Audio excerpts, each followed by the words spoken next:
Hola, ¿qué tal amigos y seguidores del Informador? Estamos en una nueva edición de La 4T y la refundación en 21 minutos, después de varios días de fuego, furia, literalmente conflicto político, tensión social en el estado de Jalisco.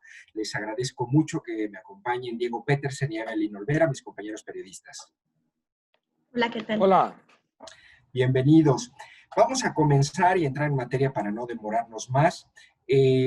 Desde el jueves que comenzaron las marchas por el asesinato de Giovanni López, hemos visto cómo ha ido creciendo el tema. Primero una marcha violenta que termina con 28 detenidos. Después el viernes, cuando todo parecía que iba a ser una marcha desdibujada, pacífica, sucede este levantón de al menos 60 muchachos para disuadir la manifestación por parte de agentes de la Fiscalía. A ver, quisiera comenzar con una pregunta. El gobernador en distintos momentos primero dice el problema de Giovanni está circunscrito al ámbito municipal, Ixtlahuacán de los Membrillos. Después dice la marcha y la violencia es culpa de Morena, grupos políticos cercanos al presidente. Y cuando ocurre lo del viernes, que me parece terrible, tenemos unas historias de terror que nos han contado, él dice es el crimen organizado. Yo me pregunto en qué momento el gobernador va a reconocer un error o una falla en su sistema de gobierno, en sus colaboradores, y no atribuirlo a un externo. ¿Quién quiere comenzar con los comentarios?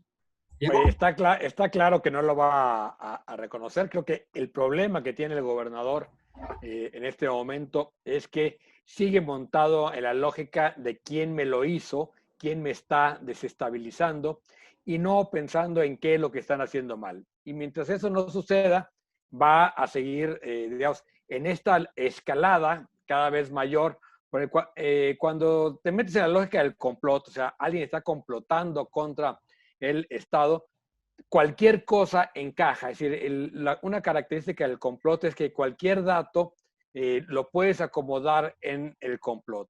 Entonces, cuando se metió en la lógica de que era un complot del gobierno federal, del presidente de la República y sus huestes, ¿no?, que habían venido a desestabilizar a Jalisco, al día siguiente, cuando es su propia policía la que le demuestran que está haciendo levantones, está haciendo desapariciones forzadas, aunque sean de 1 hora, de 40 minutos, de 2 horas, pero son desapariciones forzadas, entonces tiene que recurrir a la lógica del crimen organizado.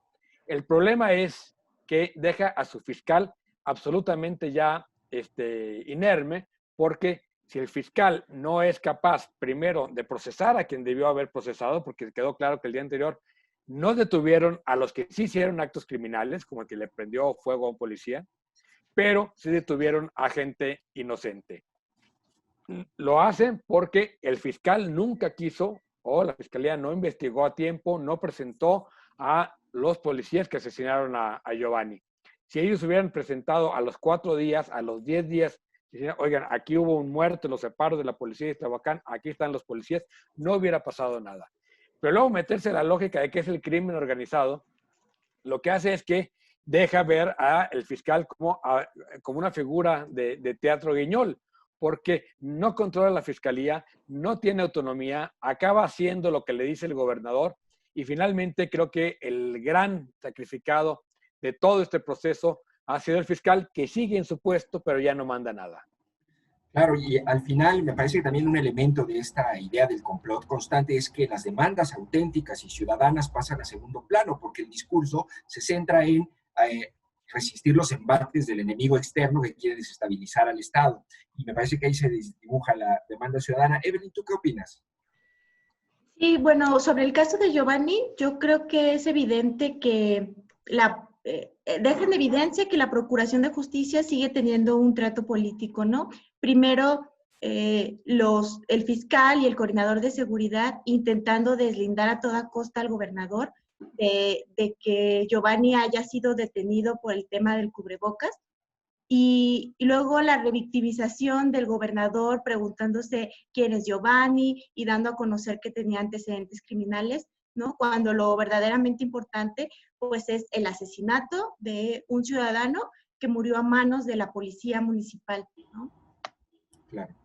Evelyn, sobre este tema también, ¿qué es, en tu opinión, un hecho y qué se debe investigar en torno a estos acontecimientos del viernes? Es decir, ¿qué sí sabemos y qué es lo que va a tener que resolver la autoridad judicial con respecto a lo que ocurrió? Me parece importante mencionar que la Organización de las Naciones Unidas sí deja claro que son desapariciones forzadas, ¿no? Cuando entendemos que aquí a los policías no se les está acusando a ese delito, ¿no? Entonces, primero es importante aclarar eso. Eh, Creo que Alfaro está en otro mundo, ¿no? Él tiene otra realidad. Está tratando de darle vuelta a la página, como él mismo lo dijo en sus redes sociales, cuando el problema apenas comienza. Creo que no tiene nada que presumir. Él ha dicho que logró evitar problemas mayores en las marchas, cuando no fue así. Y entonces yo creo que es parte de que no quiso hacer autónoma la fiscalía, entonces él debería, junto con el fiscal, asumir la responsabilidad de los hechos del viernes y del jueves. Claro, porque al final, digamos, son 60 personas, 60 jóvenes que fueron básicamente levantados, desaparecidos durante horas, están bien, están con vida, pero evidentemente eso fue un operativo criminal por parte del Estado. Diego, sobre el tema, por ejemplo, que también ha sido muy polémico, vamos a centrarnos en esto. ¿Qué opinas sobre la liberación de los detenidos? Primero 28 el sábado y después 6 el día de ayer. El gobernador dice con esta idea de darle la vuelta a la página. A ver, yo creo que aquí hay dos cosas que hay que tener muy claras. Uno es las manifestaciones, por la razón que sea, se han vuelto cada vez más violentas. La forma de manifestarse ahora de los jóvenes es con esa violencia. Podemos estar en absoluto desacuerdo, pero esa es la forma que hemos visto y que se están manifestando. Dos, una cosa es, digamos, el tener detenidos por haber hecho actos criminales, como decía yo, a prenderle fuego a un policía, y otra es detener gente a lo loco. Y creo que el problema es que como se detuvo gente a lo loco, los tienes que dejar libres, porque no hay nadie que esté ahí, digamos, deteniendo a los que hacen los desmanes para procesarlos por esos desmanes. Suceden los desmanes y luego se pesca milagrosa, a ver quién agarra, a ver quién se las paga. Y entonces, esos jóvenes no iban a poder procesarlos porque no había ninguna prueba de flagrancia. Y el caso más concreto es que a quien detuvieron por haberle prendido fuego al policía, simplemente no era. Quedó claro en las fotografías que no era. Lo iban a tener que soltar, ¿sí? Y entonces iban a quedar en ridículo, lo sueltan como si fuera un acto magnánimo de perdón del gobernador. Lo que pasó el viernes es otra cosa. Lo del viernes sí, efectivamente fue el crimen organizado y ya tienen procesado a un policía, pero todos los testimonios lo que dicen es, por supuesto que no, nos dijeron que esa era la forma que teníamos que actuar en toda la fiscalía. Pero además, lo que asusta más es que ese crimen organizado, que lo voy a poner ahorita entre comillas, ¿sí? Entraba y salía a la fiscalía, llevaba a los detenidos a la fiscalía y nadie le decía nada. Entonces, el nivel de infiltración es mucho mayor. Y los del sábado, que fueron los liberados el día de ayer, son 6 chavos que aparentemente sí los detuvieron haciendo actos vandálicos, no, digamos, creo que pudieron haber salido confianza, ¿no? Pero el problema es que al no actuar bien en el primer momento, no puedes tampoco hacer justicia, ¿no? Entonces, queda atrapado el Estado en su propia ineficiencia. Claro. En tu opinión, entonces, es una salida política y además ante las inconsistencias en las detenciones, que a mí yo también coincido, creo que el jueves, básicamente después de resistir 2 horas los policías, salen con todo a agarrar a quien se encontraron. Y me parece que también no había consistencia ni elementos para señalar a los detenidos. Evelyn, tu opinión sobre esto y sobre todo también sobre el comportamiento del gobierno, que vimos que el jueves el dispositivo de seguridad no estuvo habilitado, no hubo un dispositivo de seguridad durante 2 horas para evitar, dice el gobernador, caer en provocaciones. Y esa misma historia vimos cómo se repitió el viernes y el día lunes en la Ciudad de México. ¿Qué opinas sobre estos acontecimientos, Evelyn? Claro, yo creo que lo importante es, el jueves hubo una muestra de incompetencia total por parte de las autoridades. no se reaccionó a tiempo, 2 horas, no hubo presencia de la autoridad ni de la Secretaría General de Gobierno, se dejaron quemar las patrullas hasta calcinarse, lo que representó también mucho riesgo para los manifestantes. Como dice Diego, no puede ser que no se detuvo a la persona que quemó al policía, no es un intento de homicidio. Entonces, esto quiere decir que cualquier persona puede intentar matar a alguien frente a las cámaras y con cientos de policías alrededor. Y creo que lo del viernes es algo gravísimo, ¿no? Que estamos hablando de personal de la Fiscalía, ¿no? Que detuvo jóvenes ilegalmente, los desapareció por un lapso de tiempo. Y por esto el fiscal debe ser investigado y debería renunciar en este momento o deberían destituirlo, pero es algo muy grave a lo que se está dejando, como dicen las organizaciones, pues a que lo paguen los policías cuando el titular de la dependencia es el fiscal, ¿no? Claro. Diego, ¿quieres añadir algo? No, nada sobre eso que dice Evelyn, creo que tiene toda la razón. Es decir, el fiscal debería estar fuera, si no por haber ordenado, por incompetente. Es decir, si realmente la policía está tan infiltrada, como dice el propio gobernador, al grado de que pueden hacer uso de las instalaciones de la Fiscalía, de los pertrechos de la Fiscalía, de los automóviles de la Fiscalía, para cometer ese tipo de actos, nadie está controlando la Fiscalía, ¿eh? O sea, ahí debería haber renunciado, pero por vergüenza. Por eso digo que el gobernador dejó a su fiscal sin salida. Claro. Bueno, para cerrar este tema, a ver, nos han dicho que va a investigar la Fiscalía de Desaparecidos el asunto, va a investigar la Fiscalía del Estado, va a investigar la Fiscalía Anticorrupción, ya también tiene una carpeta de investigación, la Comisión Estatal de Derechos Humanos, la Comisión Nacional de Derechos Humanos, ya grupos de Morena piden incluso a la Comisión Interamericana de Derechos Humanos. Parece que hay toda una voluntad de atender y resolver el caso. ¿Cuáles son sus previsiones o sus expectativas en torno a este tema? ¿Políticamente va a detenerse? ¿Se va a apagar? ¿Va a ser la piedra en el zapato en el gobierno de Enrique Alfaro el resto del sexenio? ¿La pandemia va a volver a dominar en el discurso mediático? ¿Cuáles son sus previsiones en torno a este caso y la magnitud que todavía puede alcanzar? Diego.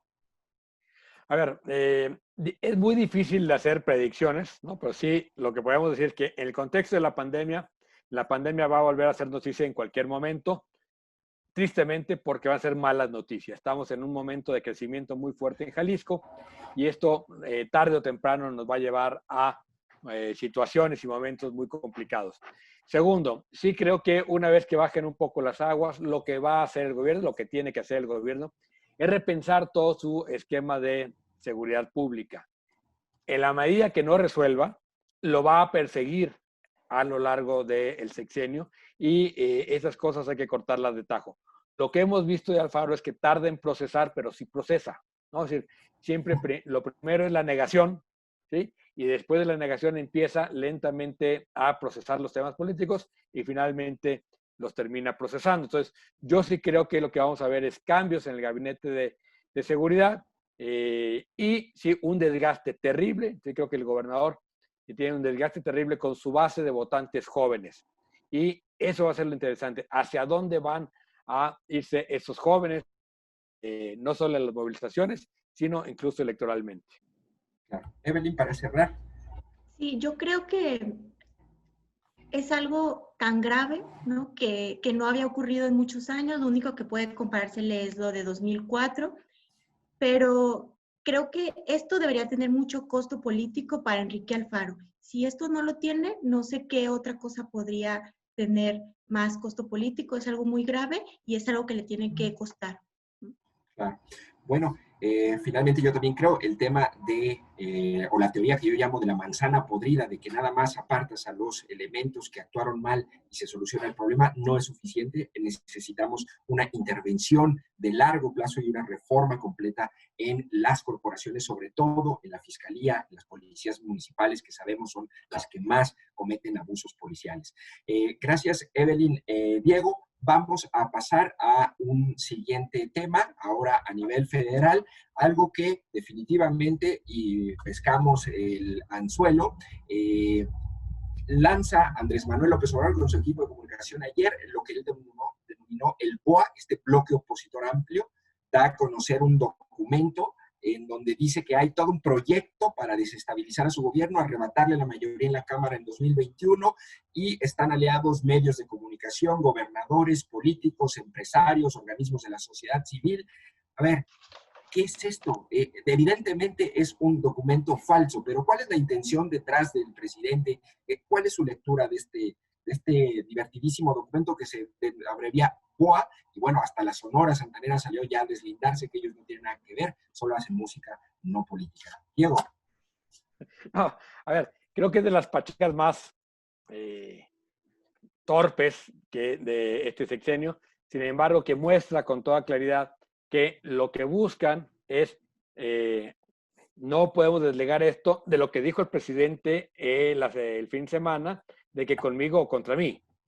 Y luego inventa que existe un grupo contra él, ¿no? Lo más bonito son las acusaciones. Están acusando a la oposición de querer ganar las elecciones. Imagínate nomás, qué gravedad de acusación, ¿no? O sea, es verdaderamente absurdo. Y además, digamos, se hace desde Morena. Hoy el Universal deja claro que ahí se los llevaron el documento y que es una payasada, ¿no? Querían que se publicara en el Universal como noticia y luego deciden que no, que mejor lo dé a conocer el presidente. Ahora, ¿cuál es la intención de esto? Polarizar, ¿no? Polarizar, polarizar, polarizar, victimizarse. Se parecen muchísimo tu gobernador y tu presidente, querido Jonathan, ¿no? Los dos les gusta ser la víctima preferida de la telenovela de las 7, ¿no? Entonces, bueno, la de las 8, porque la de las 7 es Hugo López-Gatell. En la telenovela Prime Time, ¿no? La víctima, el pobrecito perseguido, acosado. Entonces, son iguales en ese sentido. Creo que está tan mal hecho que no va a generar más que una idea de decir, oye, ¿y si mejor lo hacemos? ¿No? No es tan mala idea. Claro, y además con todos los personajes que cada mañana son repetidos una y otra vez por el presidente, digamos, literal, se lo escribieron ahí a un lado del púlpito este que utiliza. Yo creo que lo escribió Lord Molecula, pero no tengo pruebas. Bueno, Evelyn. Sí, a mí me llama la atención la incongruencia del presidente, ¿no? Andrés Manuel López Obrador, porque cuando pasan los hechos violentos en Jalisco, le dice a Alfaro, nosotros no tuvimos responsabilidad y deja de echar culpas, ¿no? Asume tu responsabilidad. Y yo creo que él lo que está haciendo es, con este BOA que dice que le llegó al Palacio Nacional, es deslindarse y estar culpando a la gente de querer deslizar a Morena. Y creo que es un tema entretenido que está desviando los reflectores, pero también creo que está logrando su cometido de que los medios hagamos eso, ¿no? Cuando hay temas tan importantes como que estamos en medio de una pandemia o incluso la inseguridad, ¿no? Se acaba de hablar que el 7 de junio fue el día más violento de lo que va del año. Entonces yo creo que es eso, ¿no? Logró que se desviaran los reflectores y que todos estemos hablando de eso. Y creo que refleja un poco también pues la calidad de discusión, ¿no? Y tendríamos que criticarle un poco más. Coincido con la Coparmex, que le dice al presidente que le sorprende que es uno de los señalados, ¿no? Parte del BOA, según el presidente, el uso del tiempo y del espacio que da el gobierno federal a este tipo de cosas, ¿no? Claro, pues es la BOA. Yo creo que son dos cosas fundamentales sobre este documento que revelan. Un documento falso revela dos verdades. Una, inicia el periodo electoral, extraoficialmente Andrés Manuel lo inaugura. Y dos, en realidad lo que está haciendo el presidente es nada más intentando retener el poder. Su verdadera preocupación es retener el poder en 2021. Esos son sus desvelos. Diego Petersen, Evelyn Olvera, muchas gracias. Se nos termina el tiempo. A nuestros seguidores y lectores en El Informador. Nos vemos en una próxima emisión la próxima semana de La Refundación y la 4T en 21 minutos. Un saludo a ambos y a todos nuestros seguidores. Gracias. Gracias.